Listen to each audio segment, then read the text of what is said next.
Hello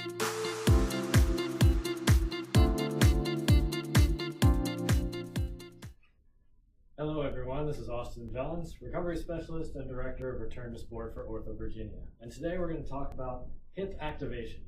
Hip activation exercises are meant to help you stabilize, help an individual stabilize when they're running or jumping or moving in any sort of athletic position. It will also actually help stabilize your lower back and your knees in various circumstances. We're going to talk about that in just a second. The first thing we need to pay attention to when we talk about hip activation is doing two different things. One, it's increasing blood flow and stimulation of our musculature, particularly our stabilization musculature around our hip. Our hip looks like this. So if this were the long bone of my leg, the femur, okay, and then this is the socket of my hip, so down here, all right? The leg bone is moving around like this, and we've got a whole bunch of musculature around the back side here that stabilize that leg in that socket. We have things called the go-go muscles, we have a thing called piriformis, and then what everybody's familiar with are the gluteal muscles. There are actually three of them, and one of those is a major what's called hip rotator. What we're trying to do with hip activation is actually increase the body's ability to stabilize hip rotation. Every time our foot impacts the ground, we're introducing a little bit of rotational force both to our foot, our knee, and our hip and on up. And if our hip can actually stabilize a lot of that rotation, then we're not going to have it in our back, we're not going to have it in our knee and other places that really shouldn't rotate that much.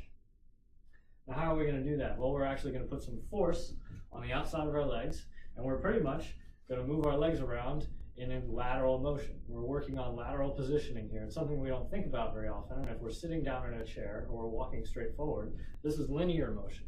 Okay, if I'm going to the side, this is lateral motion. It's very important, particularly for athletics, but for every human being out there, to have lateral motion and have neurological stimulation, which brings us to the second factor of what hip activation does, which is neurological stimulation. A lot of times our body, when we repeatedly do the same thing, we'll find ourselves having a deactivated neural stimulus to certain musculature. And that happens a lot here, particularly if we're sitting frequently, or again, if we're just moving forward. Even runners, long distance runners, they have a lot of straightforward motion in their life. They don't get a whole lot of lateral motion.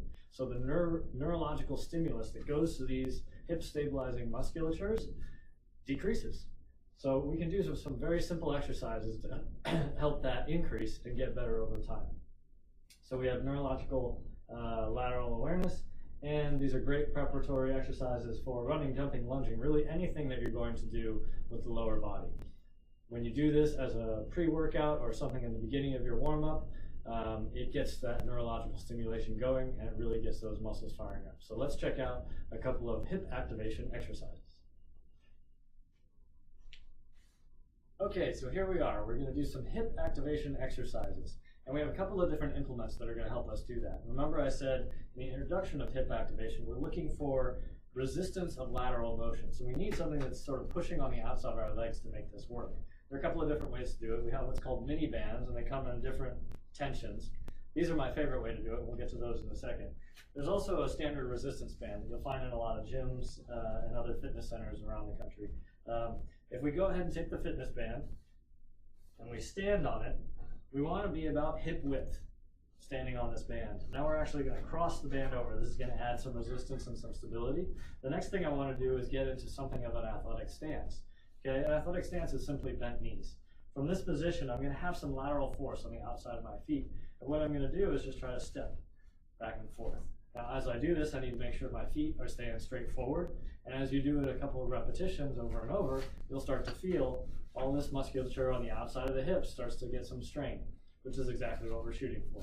There are a bunch of different exercises that you can do here. You can push really wide. You can actually do squats in this position. There are a couple of different things we can do, but it's a little bit cumbersome with this band, so we're going to try the mini bands and see how that works. A lot of gyms these days and other fitness centers are carrying these mini bands. You can frequently ask your fitness professional or medical professional to get some mini bands or just some looped bands to put around your legs. So we're going to take this. You also notice that with the mini band, I actually can change where the force occurs on my body. So before, it was pretty much down around my feet. I had to wrap the thing around my feet. I can move this down my ankles, so now it's around my feet as well. But for today's purposes, I'm going to start right up here at my knees. Okay? And what I'm going to do to start with, again, we're going to do a side-stepping exercise. So I just want to keep my feet pointed forward, just step out to the side and back. And you'll notice I'm really trying to drive with my knees. I'm trying to push through my knees as much as I can. If I step like this, I'm actually taking my hip out of the equation, putting a little bit of extra force on my knee. That's kind of an inefficient way to do it. Also, if I lean over and step, I'm actually not using this hip very much. If you look, I'm pretty straight from shoulder to knee here, so I'm not actually using that hip much. I'm just kind of pushing off with my upper body and the planted leg. So I want to stay bent in this position, step out, back and forth, okay? It's a simple side step. Something else I can do to prep that side step is what I like to call an Elvis. I'm just bringing my knees in and out, okay? Now it's important that I keep my big toes, my little toes, and my heels on the ground for this so I get good ground contact, okay?